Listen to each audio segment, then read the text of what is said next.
All right, today we're going to talk about a huge leap in manufacturing, one that goes way beyond just building things that sit there. We're talking about creating things that can actually build themselves, repair themselves, even totally transform. Okay, just picture this for a second. You've got a critical pipe, maybe in some really remote facility, and it cracks. Now, instead of waiting weeks for a new part, what if the pipe could just sense the damage and heal itself? Or what about this? Sending a flat, folded-up sheet into space, and as soon as the sun hits it, boom, it unfolds into a bridge. I know, it sounds like something straight out of sci-fi, right? But this is where manufacturing is actually headed.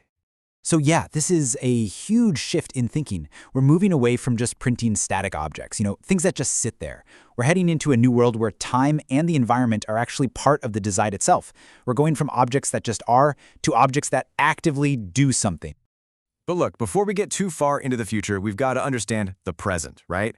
And the foundation for all of this is, of course, 3D printing. You probably also know it as additive manufacturing. So what exactly is 3D printing? Well, at its core, it's pretty straightforward. You're building a physical, three-dimensional object from a digital file, like a CAD model, and you're doing it layer by tiny layer. It's the opposite of old-school manufacturing where you'd say carve something out of a block.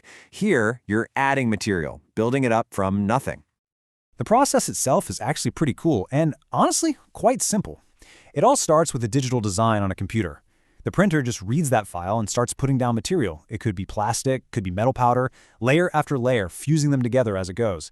And when it's done, you've got a solid, static object. Simple as that. What you print is exactly what you get. Now, this is a massive advantage, especially for groups like the armed forces. I mean, the ability to create really complex shapes is a total game changer.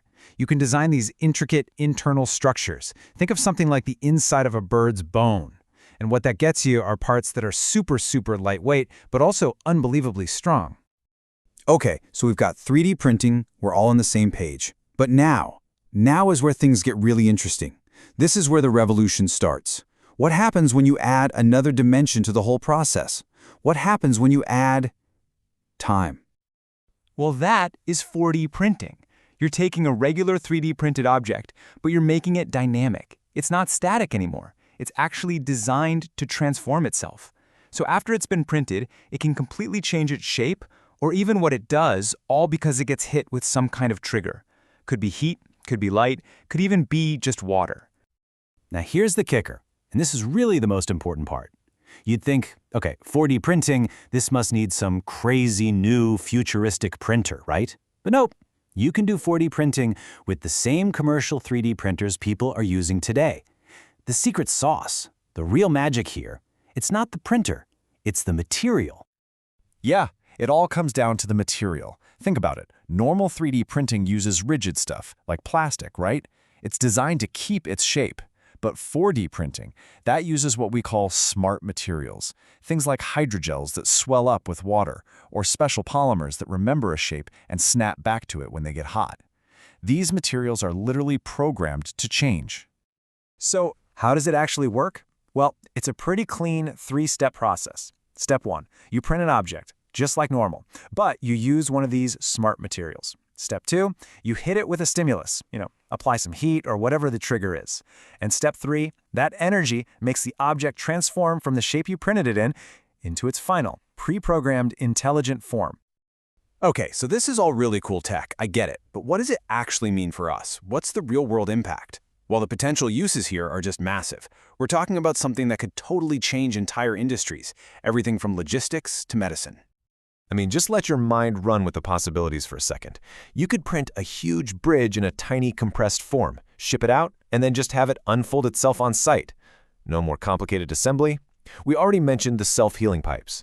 And in medicine, imagine a stent that can be guided through your body and then it just opens up exactly where it needs to be. Heck, even your running shoes could change shape to give you the perfect support the second you start your run. Here's a really simple way to think about it. Imagine you buy some new furniture, but instead of getting this huge, heavy box full of a million parts and a manual that makes no sense, you just get a flat board. That's it. You take it home, you shine a special light on it, or maybe you just add water, and poof, the board curls itself up into a chair. That's the kind of future we're looking at here. All right, as amazing as all this is, let's pump the brakes for a second. we have to be realistic. We're not quite there yet with the self-assembling chairs. There's still some pretty big challenges we need to figure out before 4D printing is everywhere. It really boils down to three main hurdles. First up is quality. I mean, these parts that change shape, they have to be just as tough and reliable as the stuff we make the old-fashioned way. Second, the materials themselves have to be super consistent. You need them to react the exact same way every single time, no surprises. And third, the software. We need brand new programs that can actually predict how these things are going to change shape when you apply that trigger.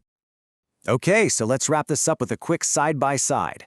Your 3D printer, it makes a static object using rigid material. It just sits there. But a 4D printed object, well, it starts with that same 3D printing process, but uses a smart material. The result is a dynamic object that has that fourth dimension, time, baked right in.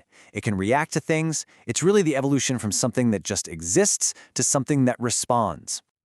Look, if there's only one thing you take away from all this, let it be this simple little formula. 4D printing equals 3D printing plus time and a stimulus. That's it. That's the core concept right there. Get that, and you get the whole thing. And that brings us to one last thing to chew on. Let's think about a real-world problem. You have materials that can fix themselves, or even build themselves, just by reacting to their environment. So, what does that mean for a place like a remote border outpost? How much could that cut down on the headache of logistics, on the number of people you need for maintenance? It's a really powerful question to think about, isn't it? Thanks for joining me.